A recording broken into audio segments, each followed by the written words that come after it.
Commander Legends Battle for Baldur's Gate is going to release this Friday, and it's a huge set. So, watch the video and let us guide you to our 10 favorite cards in the set. We look forward to guiding you through Battle for Baldur's Gate. My card number 5 is Nine Fingers Keen. She's a legendary creature, a human rogue. She costs 1 colorless, a black, a green, and a blue to cast, and she's a 4/4. I think she's really interesting because she has Menace and Ward, so you have to pay 9 life in order to target her with spells or anything. She has a really interesting combination where you could use the card Mace's End to win the game by simply having 10 gates, and there are a lot of gates coming up in this set, so I think she'll be an interesting way to win, and overall just a really interesting card to put in your commander deck or as the commander itself. For my card number 5, I've chosen Vexing Puzzle Box. I think the card is really fun. It's a good mana rock, able to produce any kind of mana color, and then you roll a d20. Then you add the result and put a number of charge counters on Vexing Puzzle Box equal to the result. I think in a meta where you might be able to roll a lot of dice, this could be really fun because it has a second ability. Tap it, remove 100 charge counters from it, and put an artifact from your library onto the battlefield, then shuffle. I think this might be a really good card. For my card number 4, I've chosen Legion Loyalty. It's an enchantment card and it costs 2 white mana and 6 colorless to put onto the table. It's a bit expensive and that's why it's only my card number 4. But creatures you control have Myriad. That is what this enchantment does.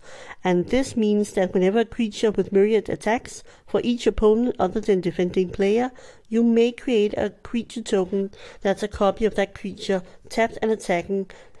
So that's pretty interesting, but I think it's a bit expensive, and also we mostly play two-headed giants. If you play with more than one person, it's definitely interesting and definitely worth running in a white deck. My card number 4 is Pact Weapon. Pact Weapon is a black artifact equipment. It costs 3 colorless and a black, and has the ability, as long as Pact Weapon is attached to a creature, you don't lose the game for having 0 or less life. Whenever a creature attacks, draw a card and reveal it. The creature gets +X until end of turn, and you lose X life, where X is the card's mana value. And the equipment cost is discard a card. I think this is a great card because as long as it's on the battlefield attached to a creature, you actually can't lose the game for having 0 or less life. And this card might be really fun in a lot of shenanigans. For example, with Baldur's Citadel in black. So I think this might be a good card. If you like watching this video, please consider subscribing. It means a lot to us. Ancient Copper Dragon is my card number 3. This set has an amazing variety of great dragon creature cards, and this is no exception. It costs 2 red mana and 4 colorless to get onto the battlefield, and the creature is an elder dragon, and it has 6 in power and 5 in toughness. It's a flying dragon, and whenever it deals combat damage to a player, you get to roll a d20, and you also afterwards get to create a number of treasure tokens equal to the result. So potentially you could get a lot of treasure tokens onto the battlefield. And furthermore, if you combine it with Goldspan Dragon, those treasure tokens, instead of tapping for 1 mana, can tap for 2 mana. So that's a pretty epic combo, and I will definitely be hoping to get this card into my mono red dragon deck. My card number 3 is Displacer Kitten. Displacer Kitten is a 2/2 creature cat beast that costs 3 colorless mana and a blue. Displacer Kitten has Avoidance, which says whenever you cast a non-creature spell, exile up to 1 target non-land permanent you control, then return that card to the battlefield under its owner's control. In a deck where you cast a lot of instants or sorceries, you can use Displacer Kitten to blink other cards you might have down on the battlefield, which opens up for a lot of fun. So Displacer Kitten is my card number 3. My card number 2 is Battle Angels of Tyr. It is an angel knight. It has 4/4 and it costs 2 white and 2 colorless to get onto the table. It has flying and myriad, but besides that, if you have the right stats for the opponents, you get to draw a card, make a treasure token, and gain 3 life. That depends on if the other player has more cards in their hand, if they control more lands than you do, and if they have more life than each other player. But potentially Battle Angel of Tyr could be really, really powerful, and I see a lot of white decks wanting to run this, and potentially also some of the Angel tribal decks would like to have the card. I think it's a really cool card, and the only reason it isn't my number 1, because I do love my Angel, is that it's a really interesting, fun, and really cool card as number 1. The mechanic Myriad also functions really well together with Giada, Font of Hope. Giada, she adds +1 counters to any Angel, also Angel tokens. My card number 2 is Ancient Silver Dragon. Ancient Silver Dragon is an 8/8 flying Elder Dragon creature that costs 6 colorless and 2 blue to cast.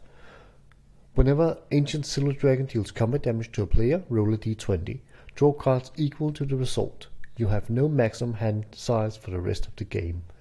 I think this is absolutely bonkers. Potentially you could be drawing 20 cards. And if you're able to combine card draw with, for instance, damage with Niv Mizzet, you might be able to destroy maybe all opponents in just one turn with one successful attack. And even if you don't, you're going to draw a lot of cards, giving you a lot of possibilities and good chances to win the game. So I think Ancient Silver Dragon is an absolute epic card. Archivist of Occam. This little guy, what a surprise. My card number 1 isn't a really large dragon that's gonna beat my opponents for a lot of damage. It's a small little halfling cleric. It costs 1 white and 1 colorless to cast. It's a 2/2 creature. It has flash, and it says whenever an opponent searches their library, you gain 1 life and draw a card. Wow, so yet another sort of Esper Sentinel, or a sort of a version of a Hull Breacher, where you get to have life and draw a card. White is looking up for this year's commander. My card number 1 is a green card. It's Monster Manual. Monster Manual is an artifact, cost 3 colorless and a green to cast. You can also cast it as a sorcery with the adventure ability. Then it says mill 5 cards, then return a creature card milled this way to your hand. So in this way you are going to cycle through your deck and you can find maybe just that one creature card you need to get on your hand. When you cast it as an artifact, you can pay a colorless and a green and tap it, and then you may put a creature card from your hand onto the battlefield. This way you're going to cheat a lot of big creatures into the game. And thinking about that in the next set, in the Double Masters 2022, we're going to see Eldrazi creatures. I think this card is going to be really, really good. Also, Monster Manual is going to act just like an Elvish Piper, but without the drawbacks of being a squishy creature.